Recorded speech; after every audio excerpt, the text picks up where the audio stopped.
Hello, everybody, and welcome to my Twitch channel. I'm Reina Creole, and with me is my co-host and co-pilot.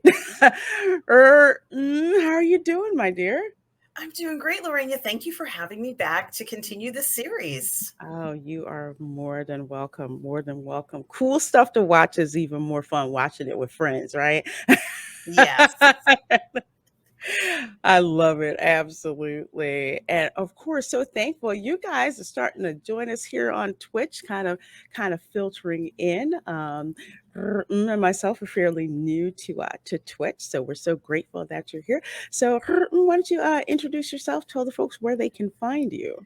Yes. As you know, I'm from Positive Fandom YouTube channel.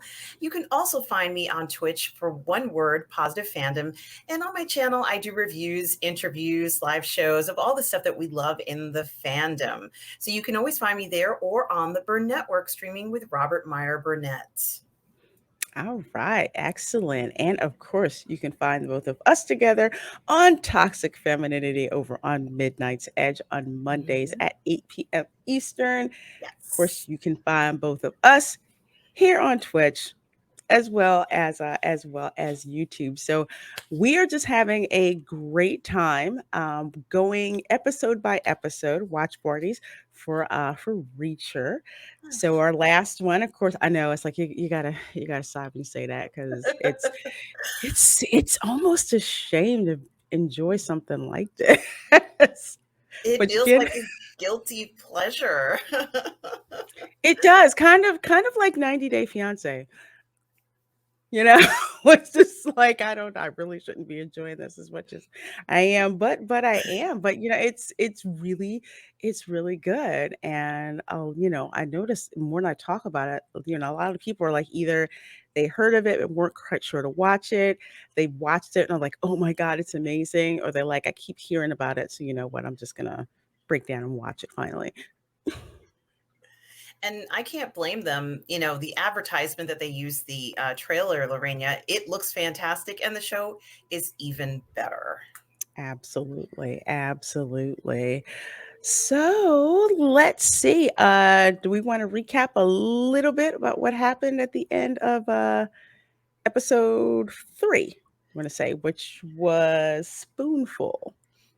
Yes. Yeah, it certainly was an eye-opening episode. I mean, certainly you can't forget an ending where somebody finds the body of a person in a car. That was definitely something that was like, oh.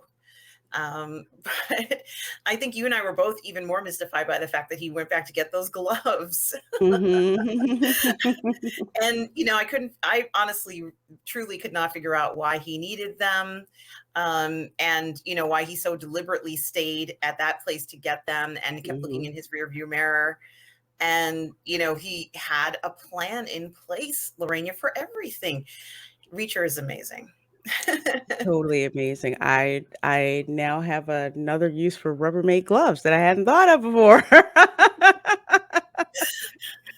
So yeah, it's the way it ended, it's kind of like, oh man, we gotta wait. But since this show is streamed and has all the episodes dumped on the same day, we don't have to wait that much No. longer at all. So with that said, you know what? We're gonna go ahead and get started. But first, Hunch 83, thank you so much for joining us. Says hello, ladies. Hello, hello, Hello. hello. And let's see, why are the lights being lowered and mood music started to play? Well, Ooh. how it, kind of how it works here. But if you're talking about the leader that I had in the beginning, that's kind of to give folks a little bit of time to settle in and and all of that. But yes, I highly suggest when watching this, lower lights and play mood music, but not so loud that you can't hear the action on screen. That's Mhm. what I would wholeheartedly tell you. So, folks, we are going to be watching episode four, which is titled "In a Tree." So, if you have Amazon Prime, of course, you can watch along with us. Okay, looks like we're at a minute 7, Okay. and there's dead bodies being put in the trunk of the car we saw last week. One with like a big, huge hole in the middle from that Desert Eagle, which does not mess around, a favorite firearm of a lot of our servicemen and women. So Now, we I love it. wouldn't be surprised if sales of that gun went up from this show. Oh, absolutely. That one is a very extremely popular weapon with the military. Up there, I would say with the 1911. I think you have the 1911 because that's kind of like the legacy one, and then the Desert Eagle, but that's like something to have. Exactly. And he searched the bodies, so we know he's kind of like found, I don't know what he's found on the bodies, but he found something and different stuff on them and trying to figure out, he did find that wad of cash in the previous episode. Like there was a lot. Yes, and that was not a usual amount of cash that someone would be walking around with. No. He's always eating.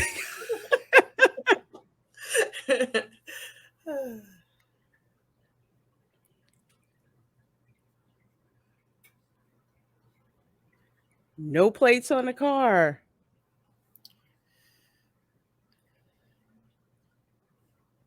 So this is the rental car, I guess, that his brother had. Mhm. And he said his brother would have wanted like an SUV for a headroom because he's so tall. Right.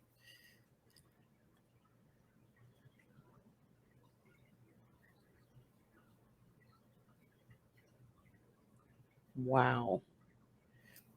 That vehicle's almost unrecognizable. Yeah. That's when you start scraping around looking for the VIN number.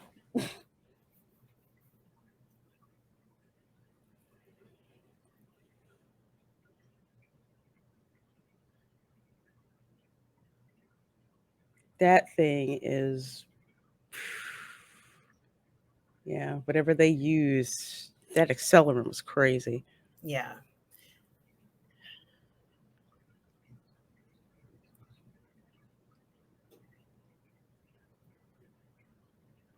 What is ketchup? Yeah, I didn't know about this until seeing the show, of course. Um, my first thought would have might have been toothpaste, but who on earth is going to have toothpaste with them? Like No, exactly. And then when I saw it had a little packet, I'm like ketchup, but it makes sense considering the chemical makeup of a ketchup. It's like using Worcestershire sauce to polish silver. yes. Yeah.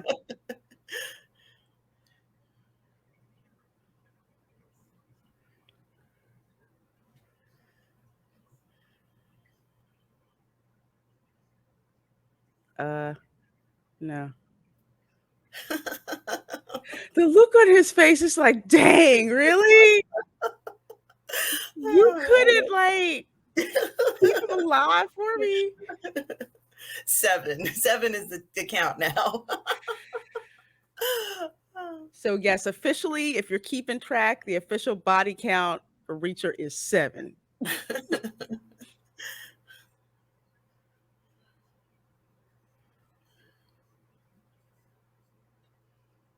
Oh, right, because he couldn't, there was no way he could question them really. No, no, they were sent there to just straight up kill him. Yeah, like that's such a hard job. I mean, obviously what he's suggesting is to kind of like leave the car out of view Mhm. in what is essentially a warm area, let's say for a good portion of the year, Yeah. with the bodies in the trunk, undiscovered more or less. Mhm. I'm glad that she got a chance to examine Spivey's and the other guy's wounds. She seemed to know exactly what the wound would look like depending upon how someone was shot. I guess more or less. Of course, it's her job, but Right. She's as observant as he is. I think. Mhm. Only difference was a psych exam. So that's interesting how they're like establishing, even though she's in a different package, she still has the same skill set. Yeah. So now he's telling the story about what happened in on Afghanistan.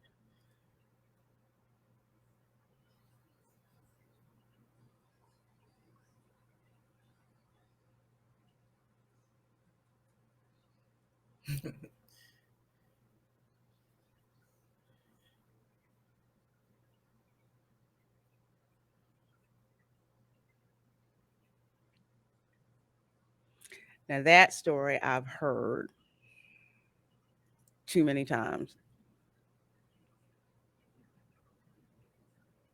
And that's from the headlines.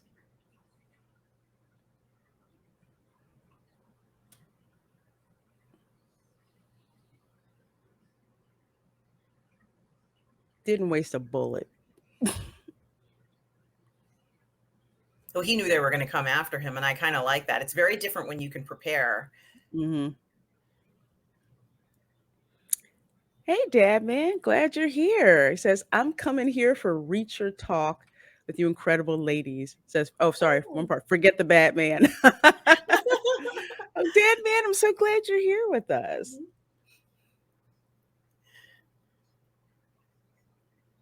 It's like, what can you say to that? Yeah. He's talking about character and people with ethics and Hmm.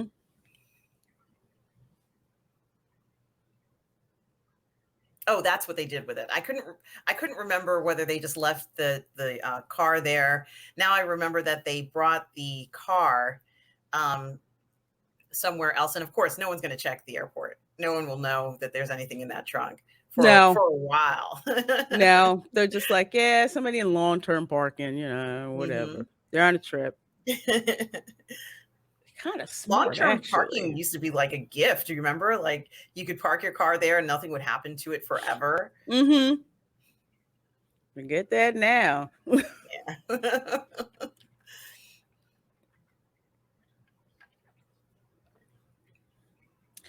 Bruh, did you really?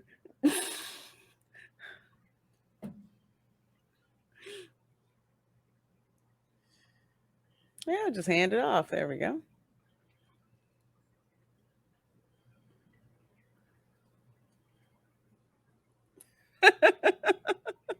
He doesn't think anything's wrong. Patrol goes by. What up? So you wipe everything down, of course. Hmm. You don't want any fingerprints. None on the door. I totally forget that.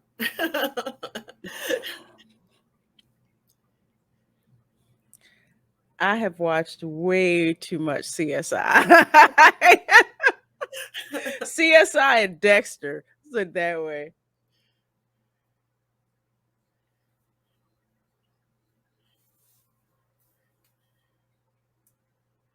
What are these folks up to? It does feel like there's a lot of stuff for like thousands of cows, like it's a lot. And they're not like in a super rural, like a cattle town. Because I've been places where they have like horse farms and like ranches with cattle, and so you're used to seeing trucks with like feed, and usually from the feed store that's Right. that's in town.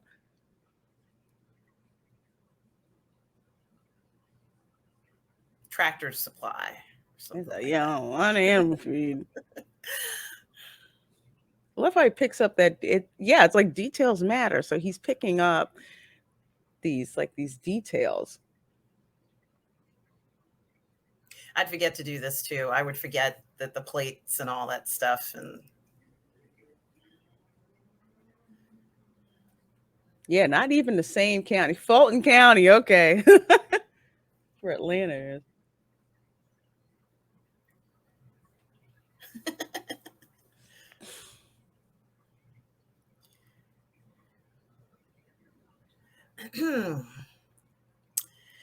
hmm. 3 to 7. Um I forget the reason for that. Is I it think because yeah, so yeah. Oh, sorry, go ahead. no, you go ahead. I I need I to think it's because it's high enough up, so even something like with the elevator or something like that. It's like you don't want one that's on the bottom floor, but 3 to 7, that's enough where if you had to walk, you could do it okay. instead of depending on that, like the elevator. Like if there's a fire or something like that, you can get down like 4, 5, 6 flights of stairs, not necessarily 20 flights of stairs. I So can't there believe I remember that. no, that's actually very good advice, especially if you're not just out of town, but out of the country, where you don't know where you are. Mhm. And you certainly don't want to be in a situation where you're on the 20th floor and, a fire breaks out in the place you're staying at. So that is really important. Um, so they are jumping from, let's say, hotel to hotel, giving false names as well, just like what they advised Finley to do. Mhm. Exactly. Damn Man Walking says the only thing that could have been funnier with this show in the small town setting if it used Palatka instead of a small town in Georgia. Yeah, yeah. Palatka's this little tiny like town where my mother's family's from, and my aunt still lives there. And it is literally like this town, like Margrave. Literally.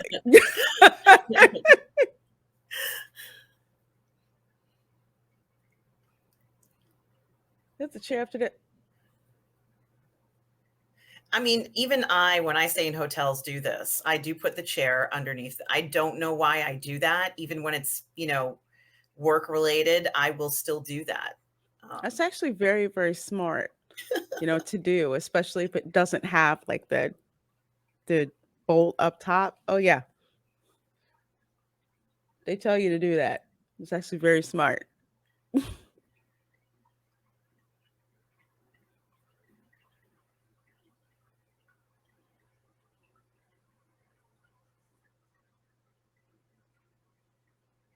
okay, so this is the investigator from the State Department Yes. who Mhm. was working with his brother Joe. Mhm.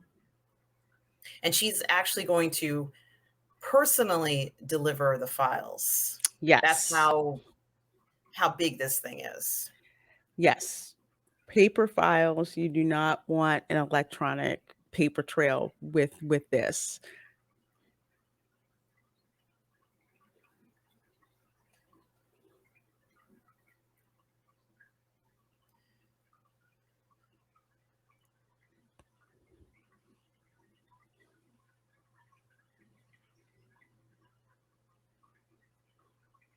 Hmm.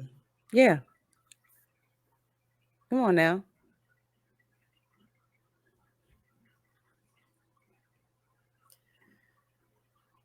See, only she could get him to do that.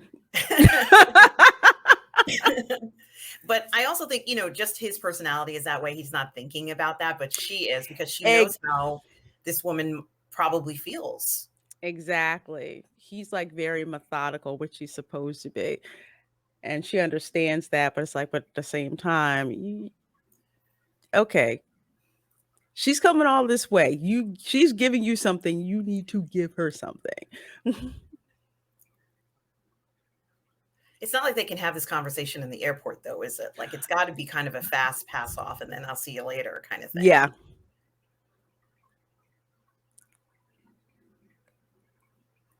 Aw, that is so sweet. I love that.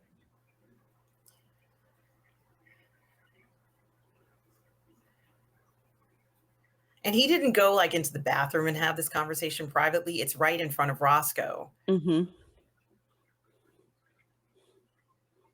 Which shows that he really does trust her with something like that. Because men don't just tell you stuff just to if they don't trust you. Yeah. At least not this level.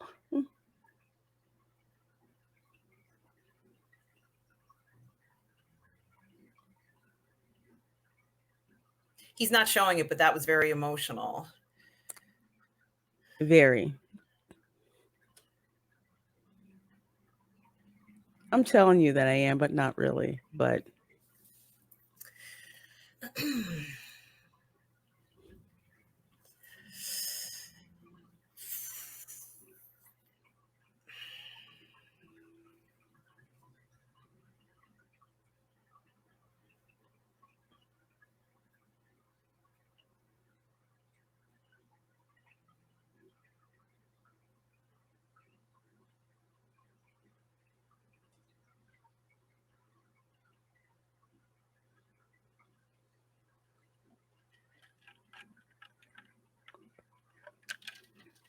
He is a good man. There, I said it. He's a good man. Very. I love seeing this stuff. Really nice. It's really sweet.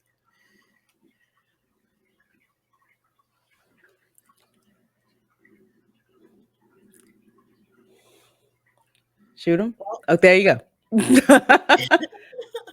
certainly that's no his way. way of saying thank you. That is right. We are at timestamp 17 minutes and 22 seconds, and it's quite delicious right now. It certainly is. They shot this for us. Oh my gosh. Well, Goodness gracious. it's like Lucky you woman. you don't want to be by yourself. No. Nah. To be honest with you, the stress of the situation, you know, I think that they both need the comfort of one another as adults. Exactly. Exactly. Because they do trust each other. I can't believe you said who's watching the door.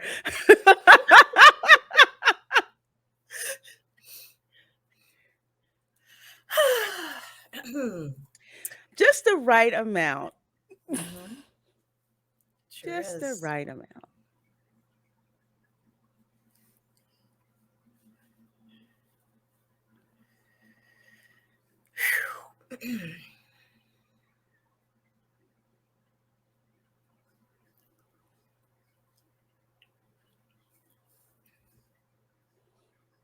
Let's not be weird. You know, this is really important because sometimes things like this do happen and maybe not us, but people don't talk about it. And, she didn't want it to be too odd and just say, hey, you know what? It was lovely. But we're in the middle of a murder investigation. That's essentially the line, right? Right. Oh yeah, you can imagine what scene it was, Dad, man.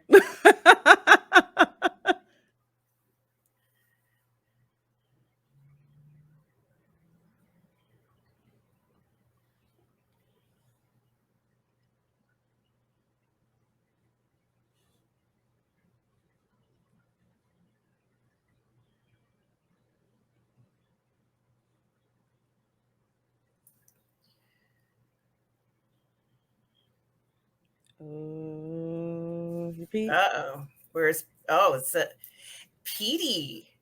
Is Petey okay? Oh.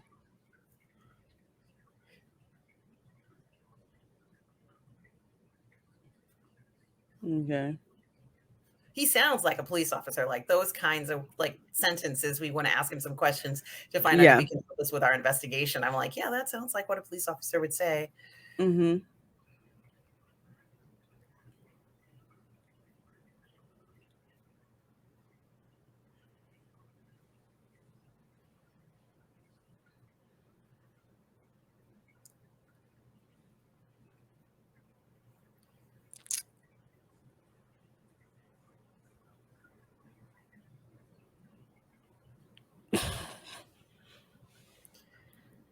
He's right, but still.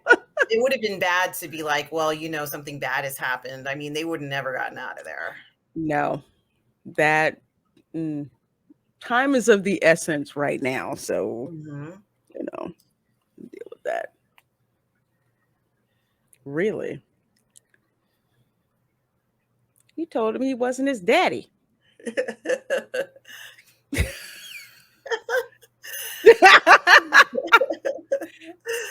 I like how they wrote those lines. Hmm. Apparently, he is the most important citizen. Oh, absolutely. he floods the town with money, and I'm pretty sure this dude gets a cut.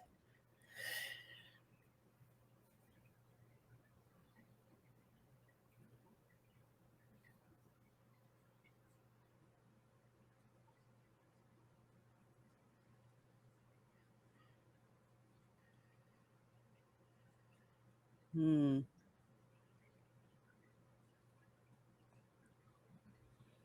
Ugh, we back to this again. Ah, dear.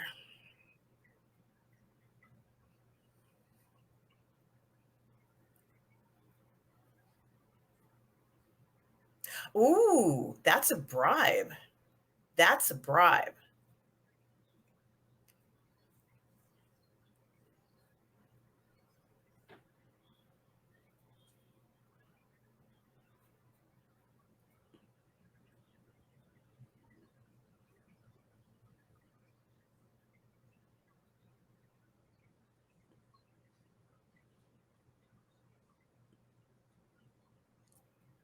What are you hiding? That's what I want to know. What are you hiding? You know,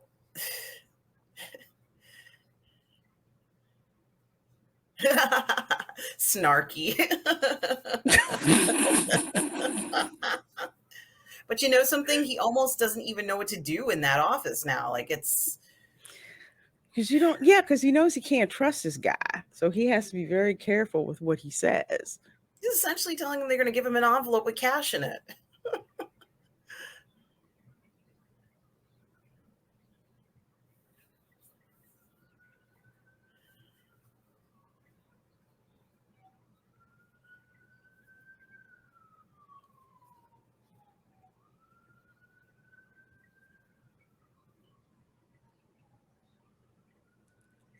So that's Picard watching over the wife and kids.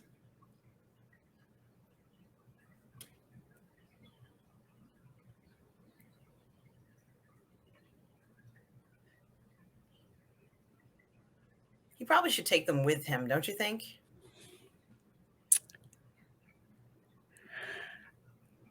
I would say yes. This makes me, in a way, a little suspect because usually, if you're in protective custody, you're in protective custody. They'll have somebody as a runner, but they're not leaving you by yourself.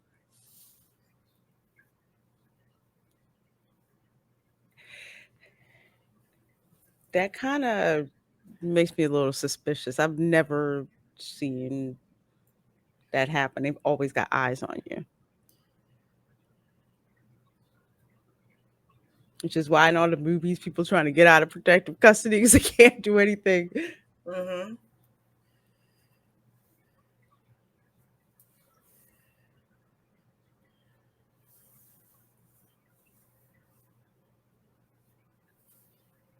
Oh, dang.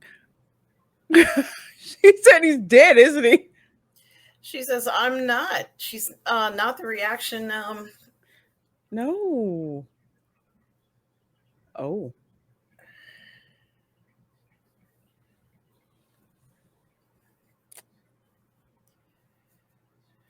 what was? That shit. Yeah, she's got a point. That's what I was thinking.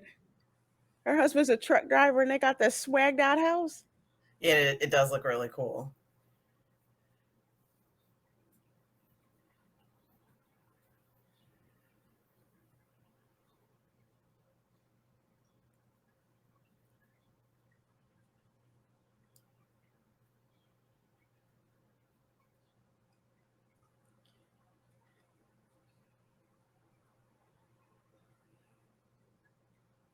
So this was the Hmm. other person who was killed along with his brother that night. Yeah.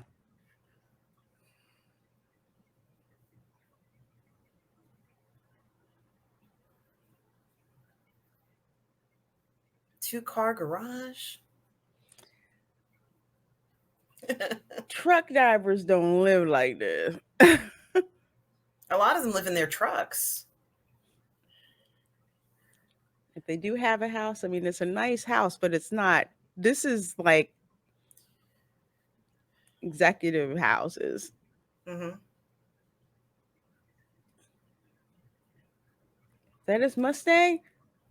Shh.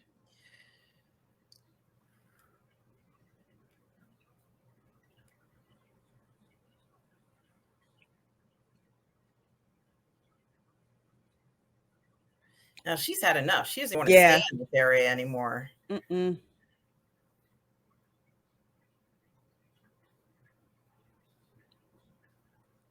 She knows her husband was in some crap and probably is just sick and tired of what it was doing to their life. So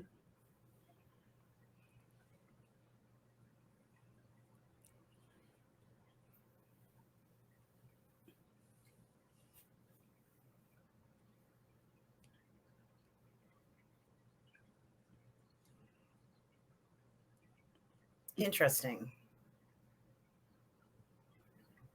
I can't remember what the mm. charge would be if you are moving counterfeit currency across state lines. Isn't there an is it it's not wiretapping, it's, No, it's gosh, something fraud, remember. it's interesting. I would love to know what that charge is.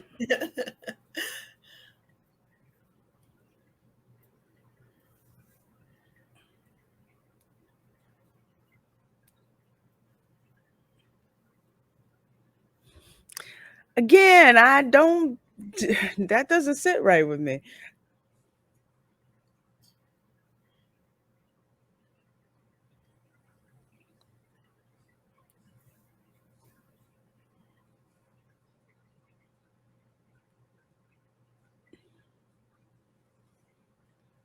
Hmm.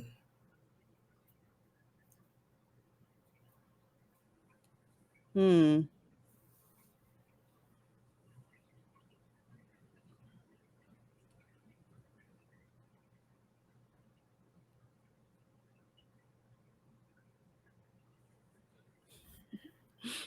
Dead man says it's a small town, Georgia. He was an important trucker. You know who's the most important trucker in Georgia? Whoever's hauling the food for Chick-fil-A. That's who's an important truck driver. Oh, goodness.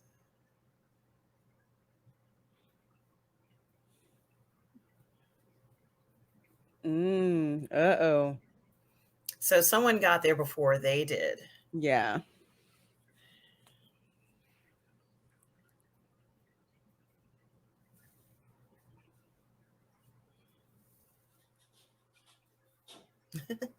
Get lost before his giant brother found me.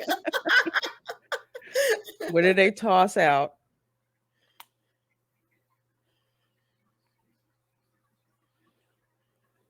That's a nice suit. That is Shit. a nice suit. That's really nice.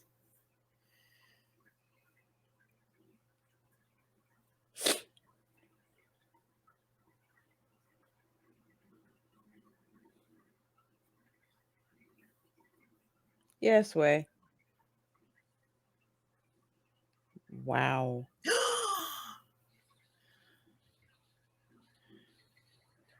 Yeah, they would have got me. Unless he was there. He would have Hmm? saved my life. He would have saved both our lives if we were there. Like, Lorraine, get down. I Okay. know.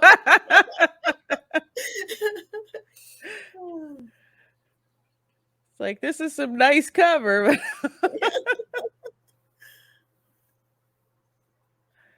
Wow.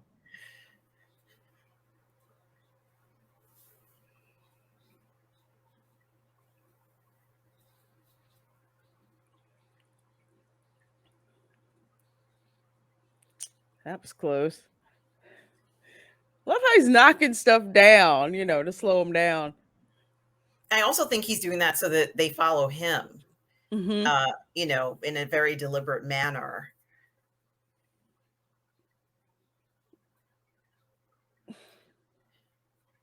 Now they're just going through harborage, like they can't even see where they're going anymore. Oh, Yeah. come on, guys. Yeah, Come you on. kind of stuck, stupid. They can't even, how are they even gonna get out of the car? Oh, okay.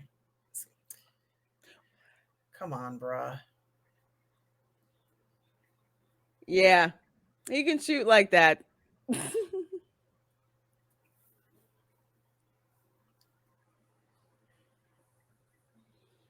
That's 8 if people were talking about body count right now.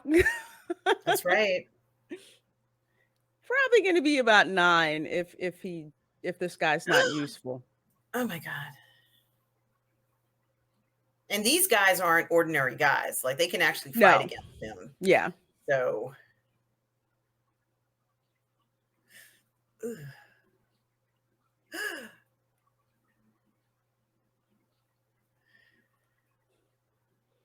Yeah, that headbutt kinda works. Really? With those kinds of words, you can't hesitate. You No, you cannot really hesitate. can't. That's a It's like Bond villain mistake.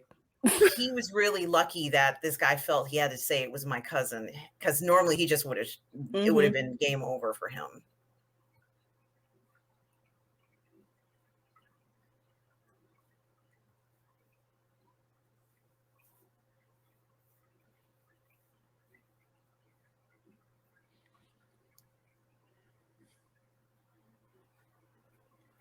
I'm pissed at you, right?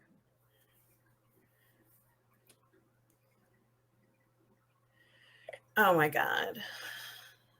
Oh, Oh my sh god. Oh my god. Oh my god.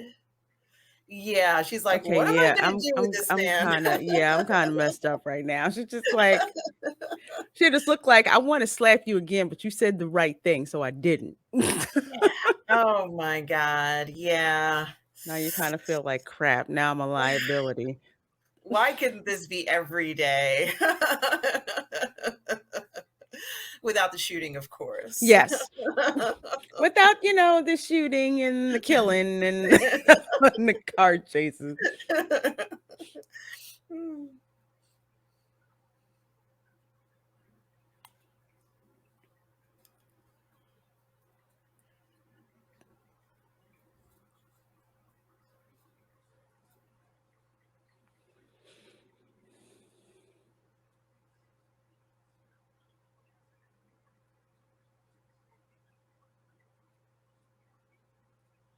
Mm,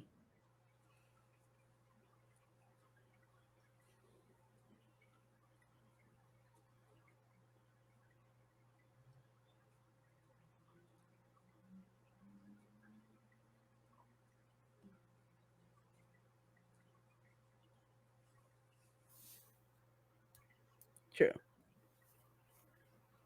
It is possible. I know that I understand how she feels, because she thinks that, if there's someone she can trust, there must be some cops that she can trust. Mhm. And it's come to a point where there isn't anybody she can trust anymore. I mean, in the Right. department, other than maybe Finley, who is new and not Mhm. embroiled in all this.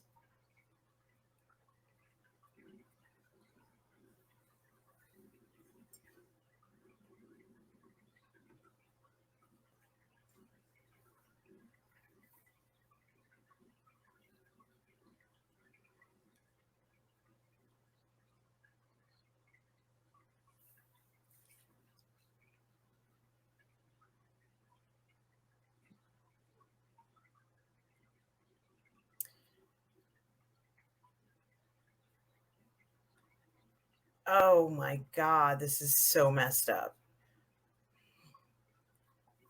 That's not right. Ooh. But that's how petty some of these folks are.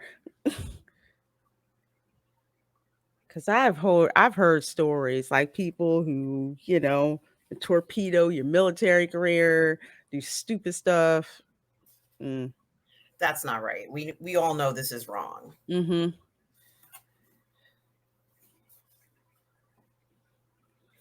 It's like, it kinda sucks, but it's just like, sometimes even when you do the right thing, you still it's Look at their dad. He's it huge too.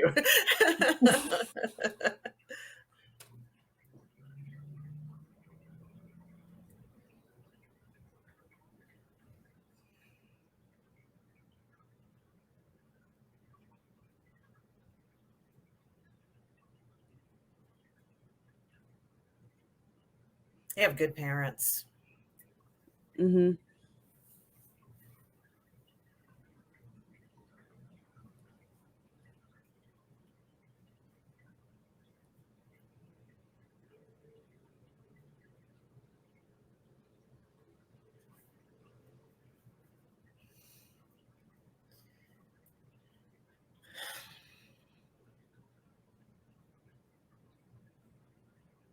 Yeah, he's trying to protect you, Yeah. but it's just like it just sucks.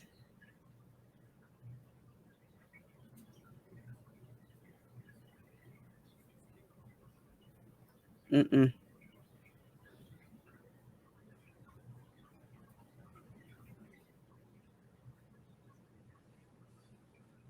The That's 646. I thought anyone could get six. Maybe it is. Maybe it is New York. Come to think, remember when they expanded the area codes? yeah. Six. I think 646 was Long Island. Is it Long Island or just I've heard it Delta? before. I'm not sure. Hmm.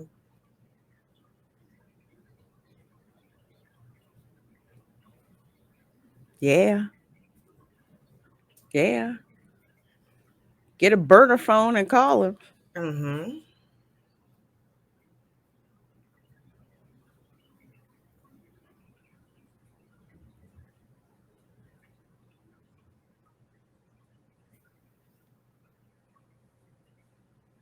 The EPA.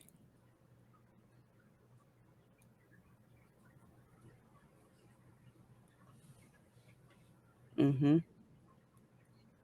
Hmm. Hmm. We got professors in the EPA on there. This is some nerd-ish going on now. Now, Mhm.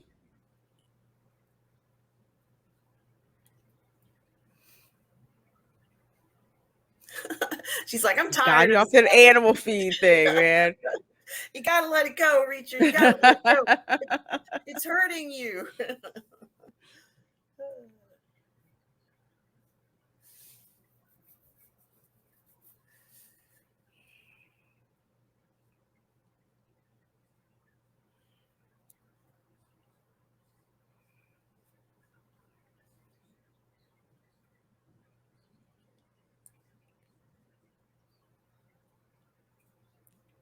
All right. So who we got here?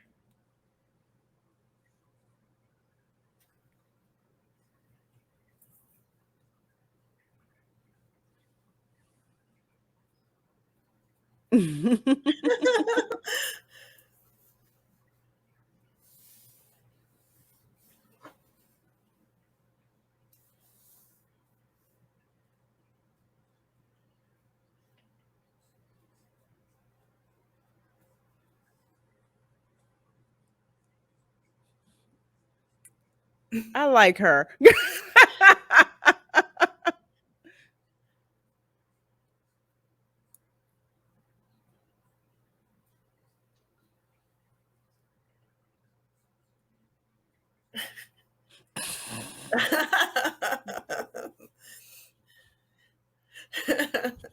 Emotional dumpster fire. But she was strictly business, and it was pretty much no small talk with this other private investigator that he trusts to work with him. Mhm. But on the same mindset. But she called him out a few times on some things, like, "Are you okay?"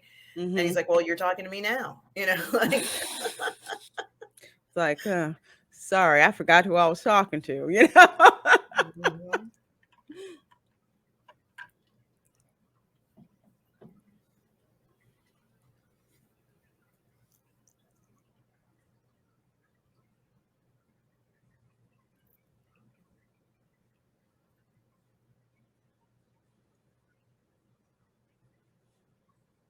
Yeah, Yes. he's not the kind of guy that you wouldn't notice. Yeah. How you gonna miss this dude? Look at this man. He's like, no.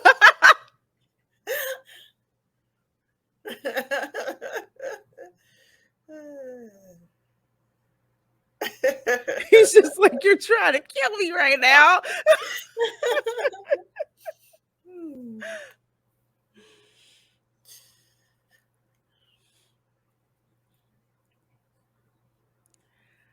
She's got a big, huge suitcase. Mhm. No. It that's like drawing a target on Total your target. back. If it would have been like maybe a duffel bag or like a backpack or something like that, I just One of those things you go on vacation, it's like one of those big, plastic things with a plastic bag, and then you get all your and hat look and like right, and look like you're traveling, not like in a suit or anything, you this know. feels very Mission Impossible-ish. Yes. And I don't it's like you so You can see the tape about to burn. yeah.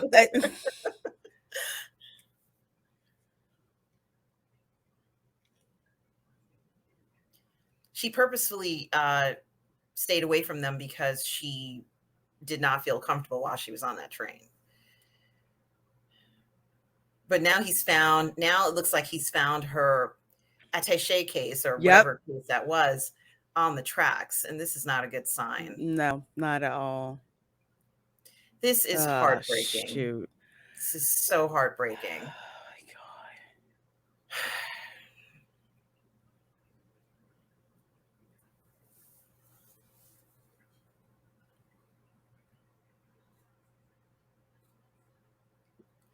That is oh I god, that hate this. is She didn't deserve that. not at all. Oh no, is this the end of the episode? No, no, no. Lorena, I why? can't.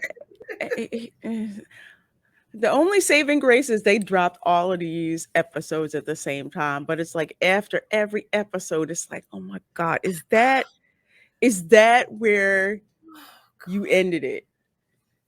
I mean, Oh, yeah, I can understand. Like if I was cutting the show, I would do it because you leave it on a cliffhanger to make people come back. It's like I have to solve the mystery. Mystery's not solved yet. God. Oh my God. That was such an emotional ending. That was just, and especially when she looks up at him and she says, Joe, that was just like, oh my God. Oh God. Man, I can't. Yeah, this show is so good. it's like now it's like the tension gets ratcheted up even, even more. And like I said, it's just like as soon as she comes off of that, like off of the train, and she looks, it's like she was an absolute target because she looked exactly like a government official, and it was like, yeah, we can just pick them out. And the fact, because she had those documents with her, hard copies of it. I'm just like, that's just a target. She couldn't have been more of a target if she walked around with like a briefcase with the chain and connected to her Yeah, arm. exactly. Hooked to her. And it's sad. I think maybe part of it was maybe I mean, she knows that, Joe was killed for this, but a kind of a naivete kind of on her part, like, nothing's gonna really happen to me. And unfortunately, it does. I mean, I get it from a writing standpoint because you have to, because these people who are like innocent or who are trying to help him out, they're like they're dying.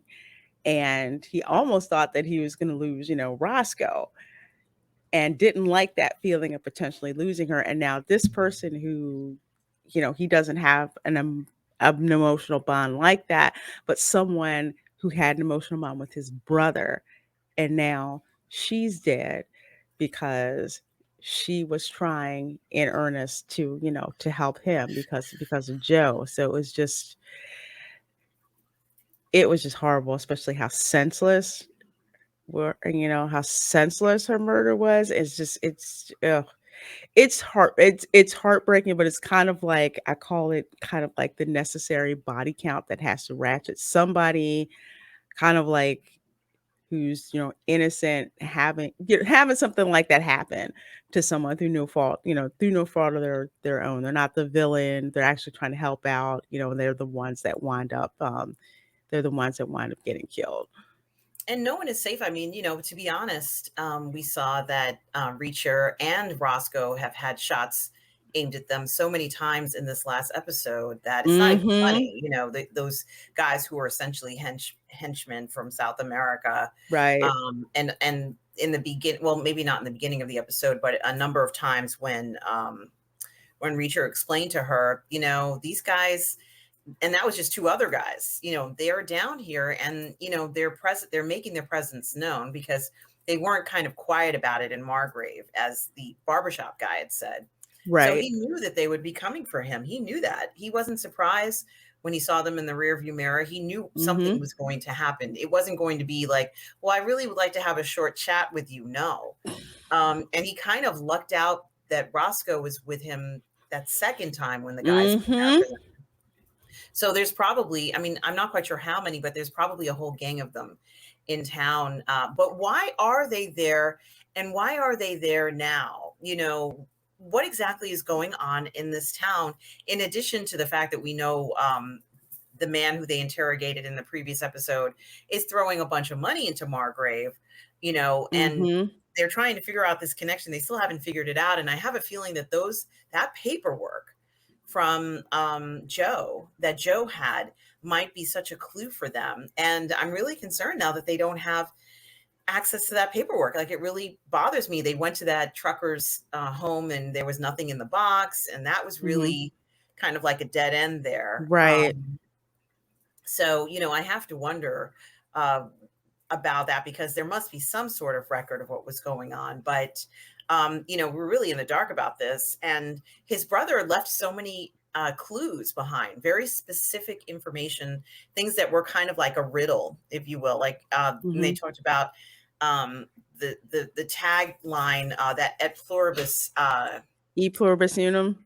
Yes, and we all know that that's on, like, I guess, the dollar bill or any Mhm. other kind of currency, but the brother had reversed it or had a different version of it, and I thought maybe it's, one of the military groups that have, how they have a lot of Latin, uh, I was gonna, not anthem, but slogans, so to speak, or, um, Mhm. like Semper Fi for the Marines, I think. Right. They use a lot of Latin terms for a lot of these groups.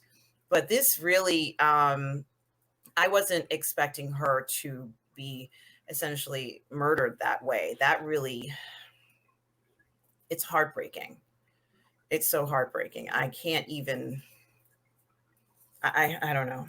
Yeah, it really is, and like you're saying, it's like she, brought all those documents with her because she's like, "I don't want Joe's death to be in vain," and then it turns out that she's the one. Not only is she murdered, but they take the very thing that she was willing to risk her life to bring to reach her, and, as she's died, she knows that's gone, and she's probably like, "I don't know what they're gonna do now." And Reacher kind of has the same thing, even though he sees that the documents are missing, his second thought is like, "I have to see if she's okay, and I don't have a good feeling about this." So at the end of, the episode, all they have really in their possession are just those clues that, that Joe left. Interesting that he wrote "E pluribus unum" the other way and flipped it. So instead of, Is was it it in God we trust?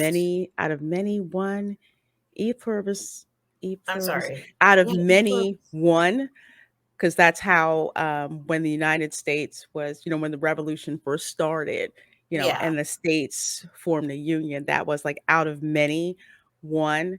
But if you reverse it, it's what is it, like one out of many? It's like the other way, yeah. kind of like something I'm thinking like something maybe unraveling, like, I guess, an origin point instead of like a convergence. It's kind of like the other way.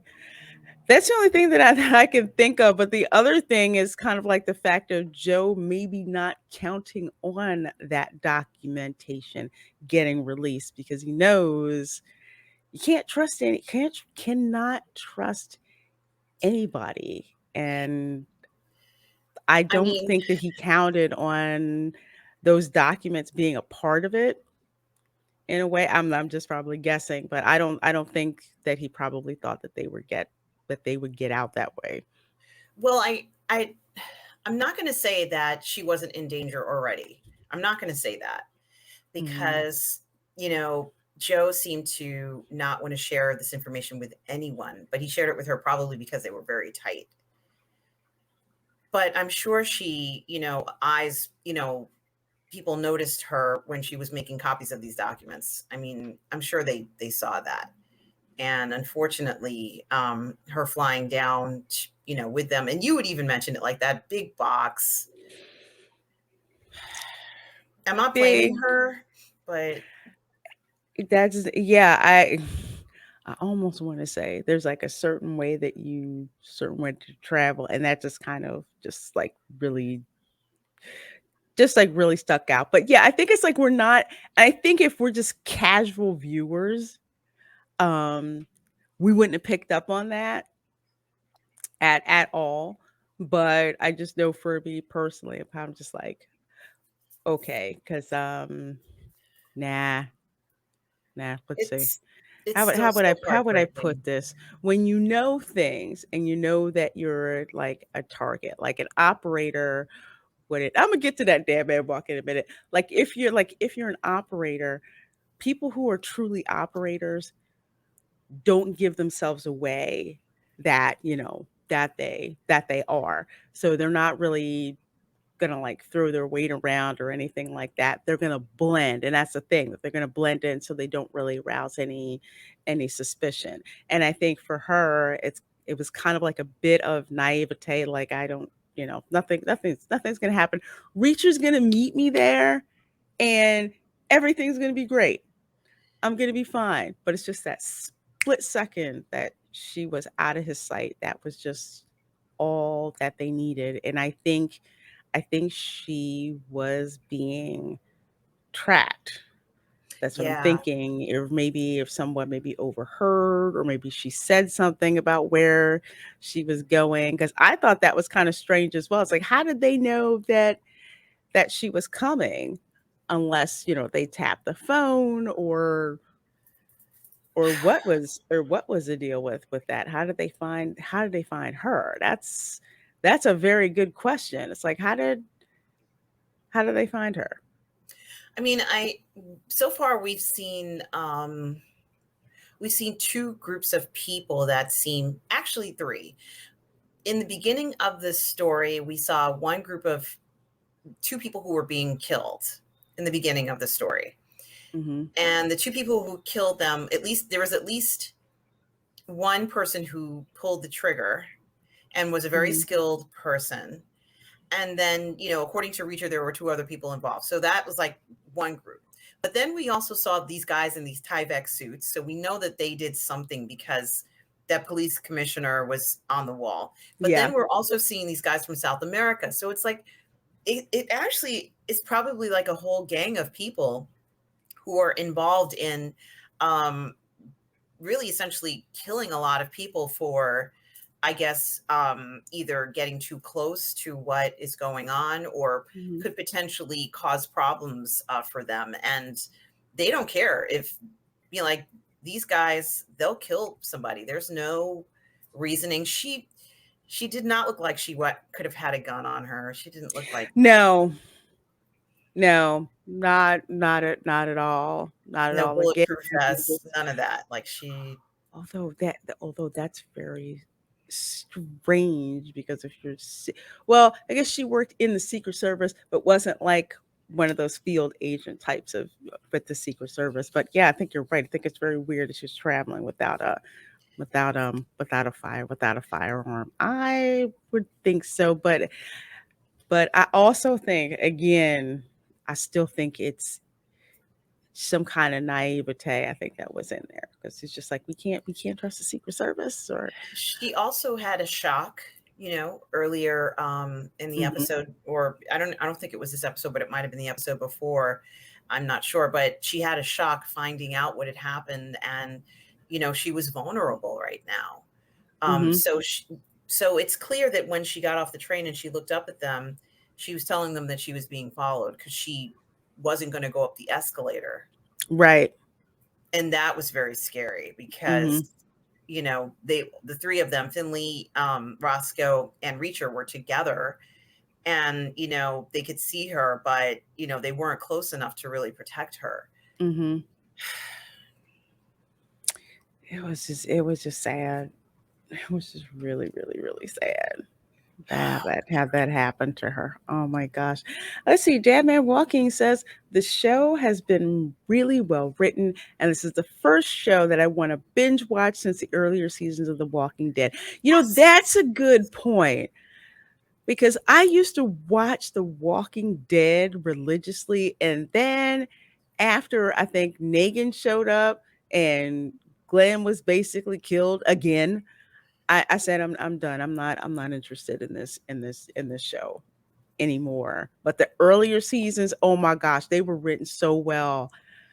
The one season I want to say, I think maybe it was season two. Was it season two or season three? The one where Carol's daughter got out. Sophia. Oh my god, I don't think I breathed for 2 minutes when the opening scene, that was some of the best TV I'd seen like ever. I was on the edge of my seat, literally fell off when the credits rolled. I was like, man, I haven't seen anything this good in a long time. And then it went to crap. He says, Damn Man Walking 55 says, I'm still trying to figure out how they knew she was going to meet them with the secrecy they worked under. That's what I was wondering. I'm thinking if maybe her sticking out like that, and maybe this gang or whoever Kleiner has there. This is me. I don't have a tinfoil hat, but I just watch a lot. I watch a lot of CSI, a lot of true crime, and at one time wanted to be a homicide detective. I'm guessing that maybe somebody saw her and she had that government person look, and they already knew that Joe was with the Secret Service, and then his brother's in town. Then all of a sudden, this government person shows up. Might have asked questions like, "Oh, what are you doing in town?" Da, da, da, da, and probably said something, "I can't let this out of my sight," or something like that. Just something obvious that tipped them off to why this person was there. And you make the connection. It's just like, is this it? And she steps off the train and she looks up at Reacher, and they look and see who she's looking at. Then that marked who she was. She was so That's scared. my back of the napkin, putting the putting everything on the Red wall and lines making lines and stuff like that. Yeah, and she was yeah, so scared that when you knew something was wrong, she didn't even have to say anything. That scared look on her face. He's like, "That's her," and yeah. it's like, "Uh-oh." It There just was nothing they could do. mm-mm. Oh God, that poor woman. It was just, yeah, I didn't like that. I was like, please tell me she just like dropped the papers and hid and they couldn't find her, and she was just would have told them, I'm sorry, I lost everything. And it's just like, no, it's okay, you're still alive or something like that. But they didn't even, dang it, Lee, you didn't even give us that. No. Just straight up and just had her there just like bleeding out. I just, oh my God.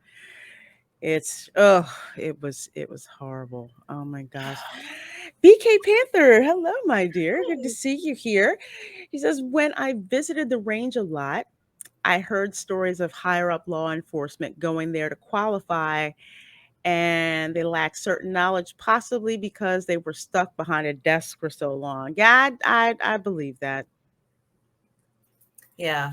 Yeah, I can understand that. And there are some people that they're just not going to send out in the field. Maybe that wasn't the right let's say path for her career Mhm. wise. You know, she might have been an intelligence officer, but perhaps, you know, may not have been an investigator who will go out in the field and conduct dangerous investigations like this. Right.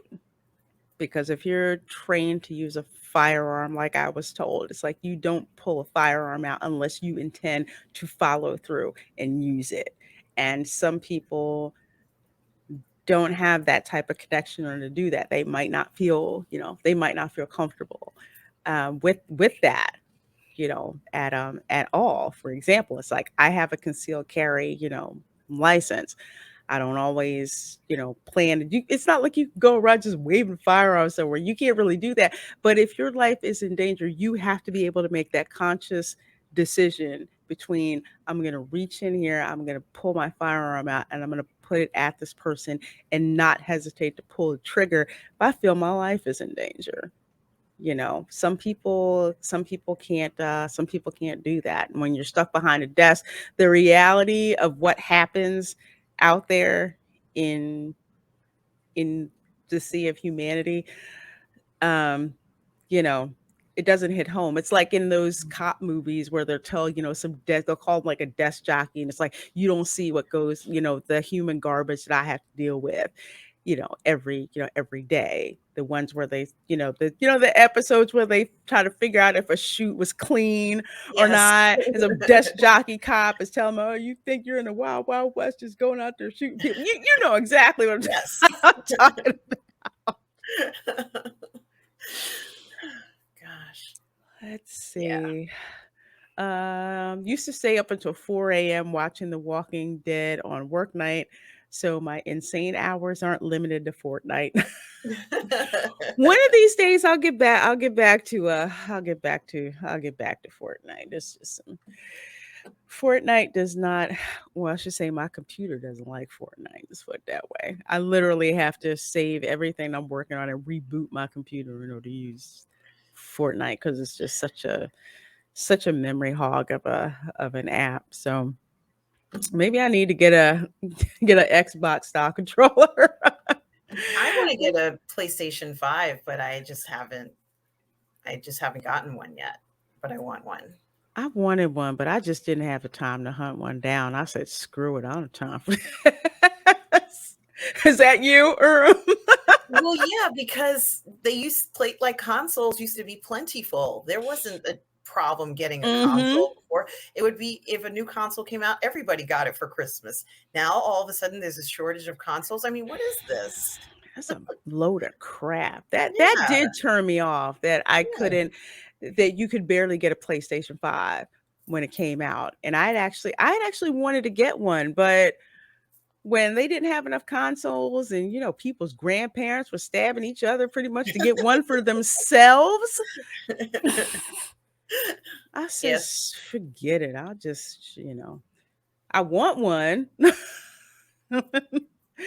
I want one, but eventually I'll get one. Switches are it's hard to Really? find, really. Wow. Now that is actually one that I do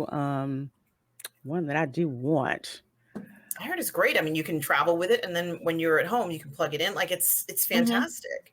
It's So great. So yeah. I'm just like, that's kind of like on the list to eventually get to. So I guess I better start getting one, looking at Ernest in getting a Switch. That's good. That's Hmm. good to know.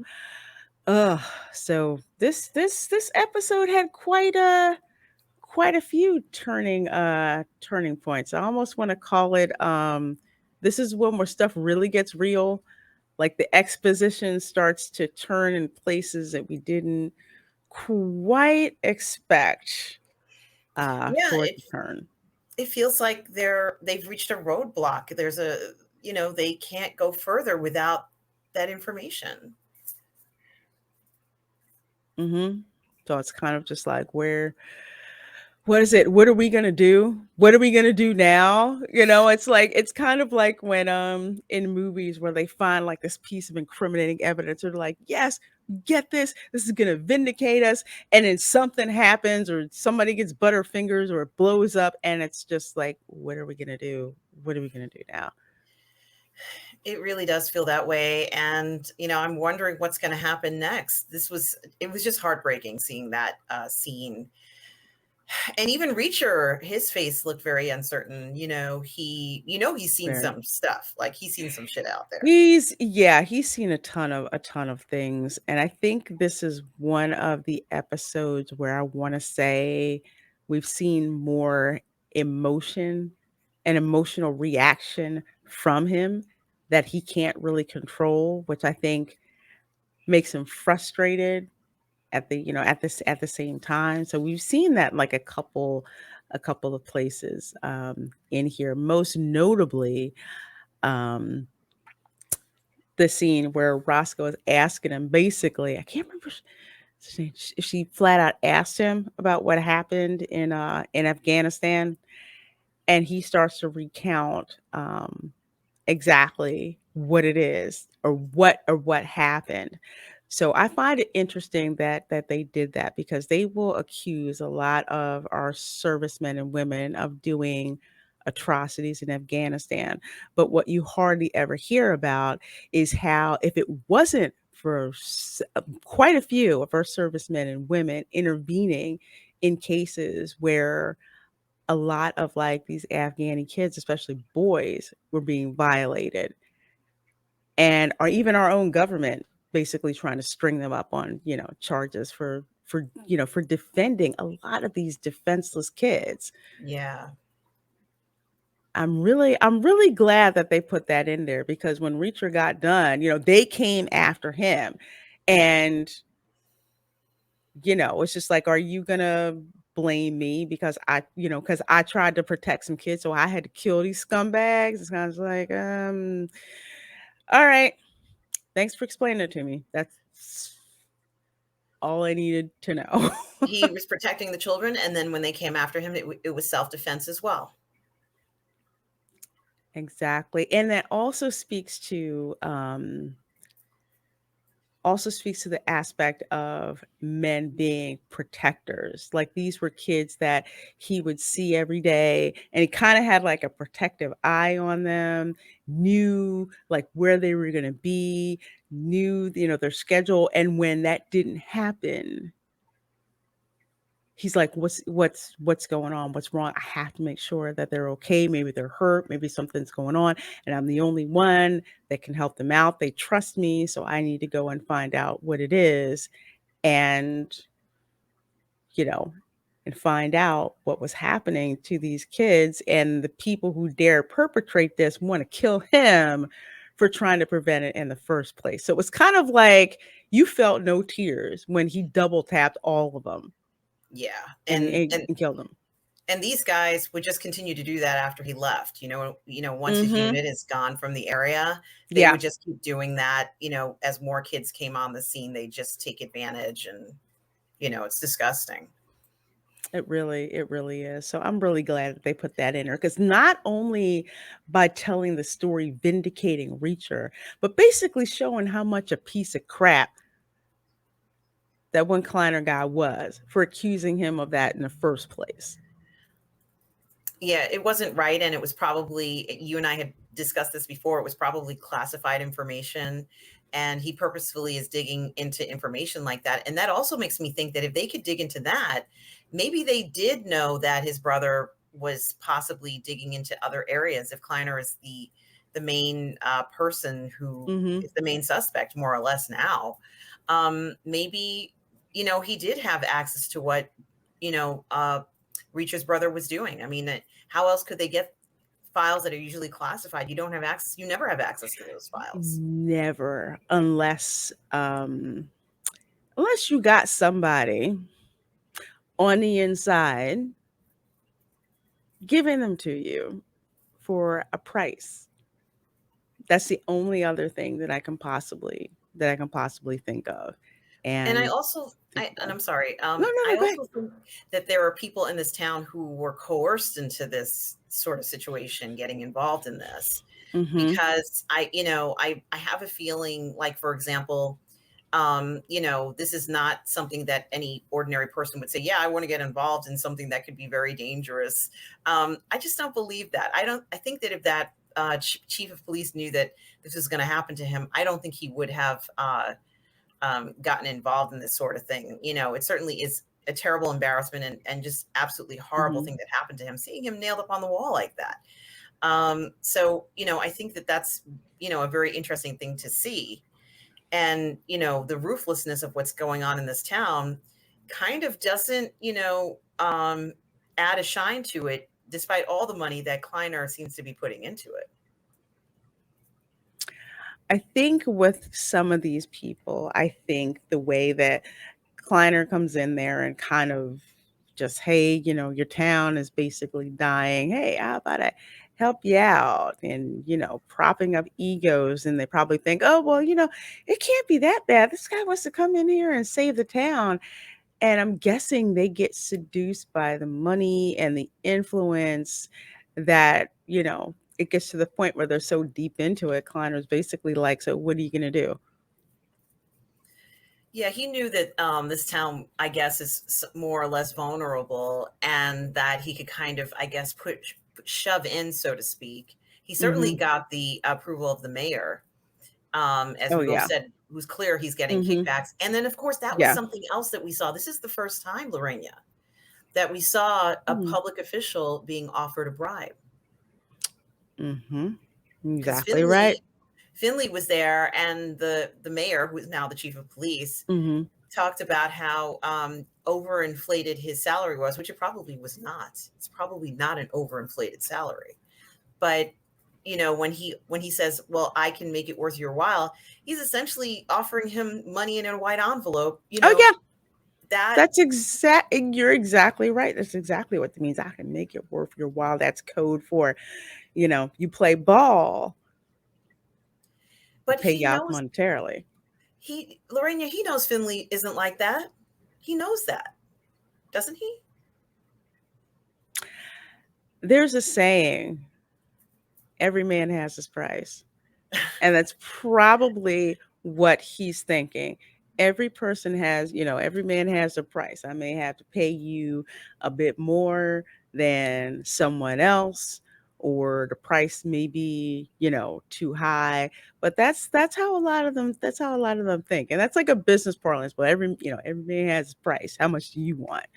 And it's up to you whether you take it, or not, or the fact that they could never give you enough money to do something. But it seems like this is how this guy is thinking because Kleiner paid him off. So it's kind of like he looks at Finley like, you're not better than me. So how much do you want? You don't fit in this town. Don't you want to fit in this town? I can help you fit in this town. That it's kind of like that kind of slope because Finley, he is, alone. He's by himself. He's in this environment where he knows he doesn't quite belong, and everybody makes it a point to remind him that he doesn't belong. So it's very haughty, but that's I think that's just how screwed up and diluted this guy is. It's the guy who appointed himself chief of police. How how messed up is that?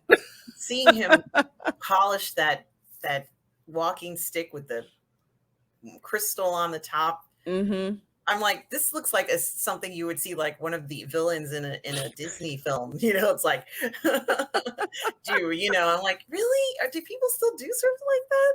But yeah, it was a Mhm. little maniacal, like kind of look to it. But yeah, he's absolutely not like he's definitely doing something illegal. Like there's Mhm. no,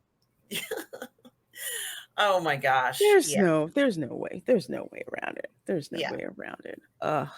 Ugh. Well, the other thing we gotta talk about before we wrap up, of Yes. course, is what transpired between Roscoe and Reacher. Uh, I did not see that coming. I mean, it was one okay, I'll put it this way. Considering how the last scene ended with them being in a hotel room together, I figured, okay, there's no shenanigans gonna happen. He's gonna be over there on one side, she's gonna be over there on the other side, and I'll just wake up in the morning and go on about, go on about business. But I think what we didn't count on happening was seeing how emotionally she could get to him, and not in a bad way, it's probably a bad way of putting it, how emotionally she can connect with him, and he's not used to doing that, at least not willingly. So the fact that she could connect with him that way, and he actually allowed that connection, given that he was, in an extremely vulnerable place. I thought that was actually very good writing, very respectful writing with respect to, relationships between men and women. I thought they handled that very well. Yeah, it certainly was a very artful way of showing, just something that was realistic. And it was not. This was not sort of like a seduction scene or anything like that. No. It was a real life events happening, and he was in the situation where he had to speak to Beth on the phone about Joe, who he loves dearly, and she Mhm. loves Joe as well. And so Right. they're both kind of at this emotional moment, and the look on Reacher's face as he's talking about his brother, um, and as I had said before, he chose to not go into the bathroom and have a private conversation. She was, I think, maybe on speaker, in front of Roscoe, Mhm. and Roscoe heard everything. I mean, she was kind of totally involved in this, and so I kind of feel like, and of course, she encouraged him to speak to Beth. So Mhm. he did that, and he was like, "Yeah, maybe you're right. I'm not going to have time to speak to her at the airport. I'm not going to be able to do any of that." And Right.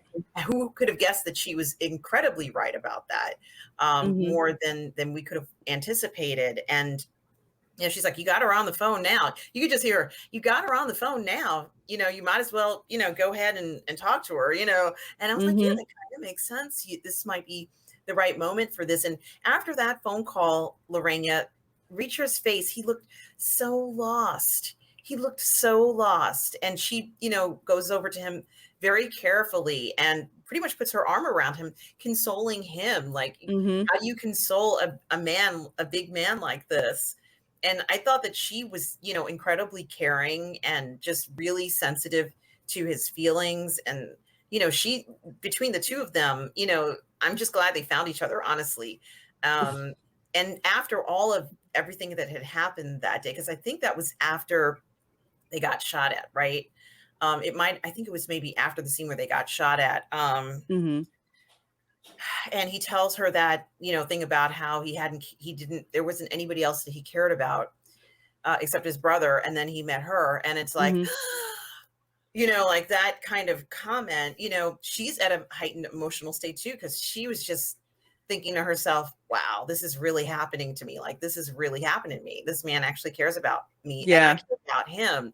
And it's like, for a moment like that to be with somebody, this is like the perfect moment. Thank you, Lee Childs, for this. Thank you so It much. was absolutely perfect.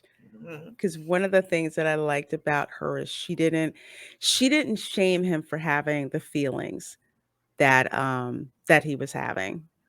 She didn't say, "Why are you upset? Why are you crying? We're about to cry. You need to toughen up. We got things to worry about." She's just like, "No, you first of all, I respect the fact that you trust me enough to be this vulnerable with me and to share these feelings with me, and I'm not shaming you for them at all. If anything, I'm just here."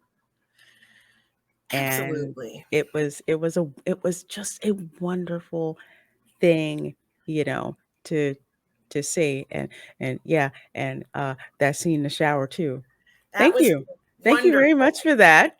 That was wonderful. It was adult, like, she was nude too. It wasn't like, "Oh, I wonder if she has no clothes on." No, let's just forget this. Of course she's gonna be nude. It was a wonderful nude scene. She's kind of, and she honestly was concerned about him. I mean, she went in there, but she really was actually it's true she had no clothes on, but she actually was very concerned about him. In addition to Mhm. that, it was, and I think that a lot, something, a lot of times people do engage in making love to honestly console one another. This is another thing that happens. I mean, I think that's true too. I mean, they're not on their honeymoon. This was some heavy things that went down, and they both needed each other now, and they were there for one another. I Mhm. wanted to ask you, Lorena, Dad Man Walking 55, his last comment. Can you bring that up? Mhm.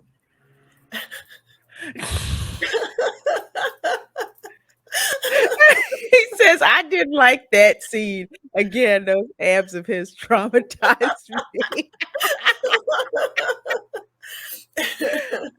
Oh, yeah, that's so funny.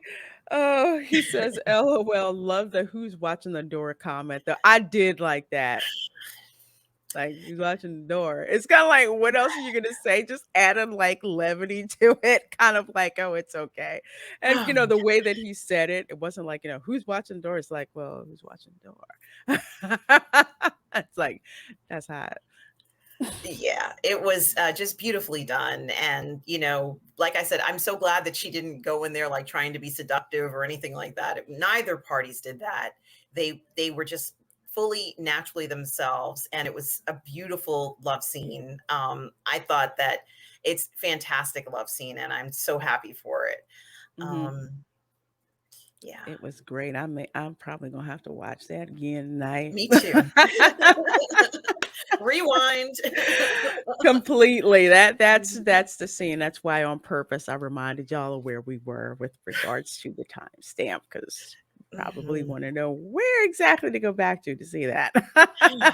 It was wonderful, and, that's why we like these stories too, and as I said before, you don't have to put in romance or love into a story, but when you do, and you can do it like this, it's just absolute, magic, and I think it needs it because it would just be such a tense, situation all the time for both of them, and I think Finley is actually going through some of this tenseness, although Finley, may handle stress a little differently. Mhm. He is also going through different things, but you can see that he's kind of like looking at it from the point of view of all of this is weight is kind of like on his shoulders as the Mhm. professional, let's say, who's in charge of the group. Right. Even though Reacher has experience, of course he has all this experience. Roscoe has experience, but Mhm. they are kind of still looking to Finley sometimes for his input because of his experience in investigations as well. Exactly.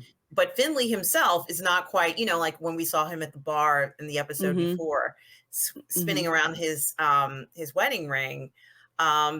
He himself, it almost indicates that he is a little lonely. Yeah. So, I think that having that woman come up to him and approach him and kind of tell him, you seem like a nice guy. Maybe Mhm. we should go someplace where the drinks are cheaper and where the lights are lower, and just kind of enjoy ourselves. And I Yeah, think that just talk. for I know, right? I think that he needed to hear that sometimes as a man or a woman, hearing someone Mhm. say something nice like that to you does also give you a lot of like it gives you endorphins too. Like it you hear that and you're like, yeah, that's a nice thing that someone was interested in me. That's nice. Right.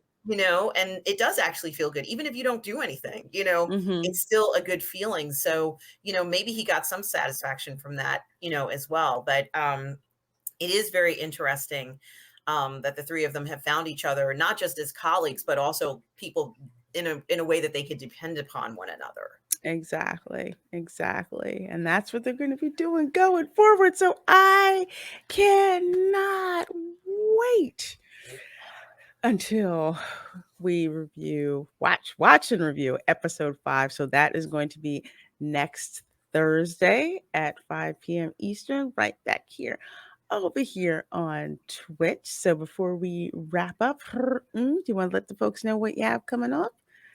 Yes, of course. Today is Wednesday. No, Thursday. Excuse me. Thursday. It's And okay. I get them mixed up too. It's, run together. sometimes on Wednesdays and Thursdays, you can find me on the 1/6 scale man network, either on Say What or Uncivilized Scoundrels. Now, I didn't do that because last night I saw um, Batman, and tonight many other people are going to see it, so I won't be on there. But Mhm. I'll be back next week, of course. Friday afternoons, you can find me on Midnight's Edge in the morning with Tom and Andre and Cameron Pasha. On Friday evenings, you can find me on the Burnett Work on the Midnight Musings Show, streaming with Robert Meyer Burnett. And on Sundays at 10:30 a.m. Eastern Standard Time, you can find me on my Sunday brunch show where I do the Yes. parlay of all everything going in the fandom. On it's everything that we love and enjoy. And people come there if they're upset. They come. We just talk it out with them, and just say kind of like take a deep breath. Mhm. That's what the parlay is for, just to kind of, get all your cares and worries out, but also kind of look on the bright side of things too, Mhm. as well. So it's like therapy sometimes, but, and always bring your mimosas, I say, to the Sunday brunch. That's right. And of course, Monday nights, you can always find me with Lorena Creole on Toxic Femmes at 8 p.m. Eastern. Yes. Oh, I love doing that show. Oh, Love doing thank that show with you. It's you. so much fun. Of course, we also do that show also with Nita Infinity, and sometimes Mandy Yes. Summers is able to drop in and Yes. join us. So please do check that out. But as for myself, and yes, I have to remind myself what day it is. Friday, of course, at 12 noon is Lorena's lunch table. At times I have guests, sometimes I don't have guests, but I co-host that with Fat Steven Seagal, and we always have a great time talking about stuff in the fandom for that lunch hour. So bring your lunch, bring your tea, as I tell people over in the UK, and hang out with us there. Of course, Saturdays I have theme park streams. So if you have your notifications on YouTube, make sure they're on. If you're subscribed to me, hope you're subscribed to me. And then you'll find out when I will be going live. And you can see my schedule.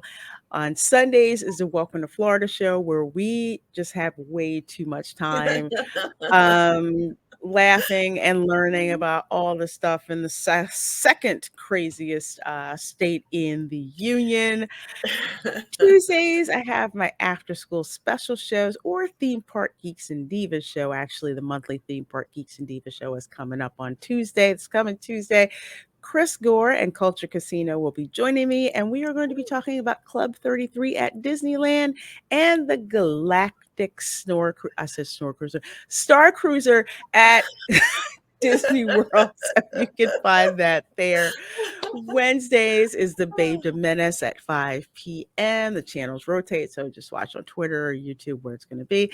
And of course, 8:30 p.m. is the Dark Council, so you can join me for Yes. that. So please, folks, do subscribe to her and myself, both here on Twitter. And oh God, I said Twitter. Oh, they're all running together here on Twitch and also on YouTube. And we are so looking forward to hanging out with you next week, 5 p.m., next Thursday, to talk episode 5 of Reacher. So we will see you then. Bye, everyone.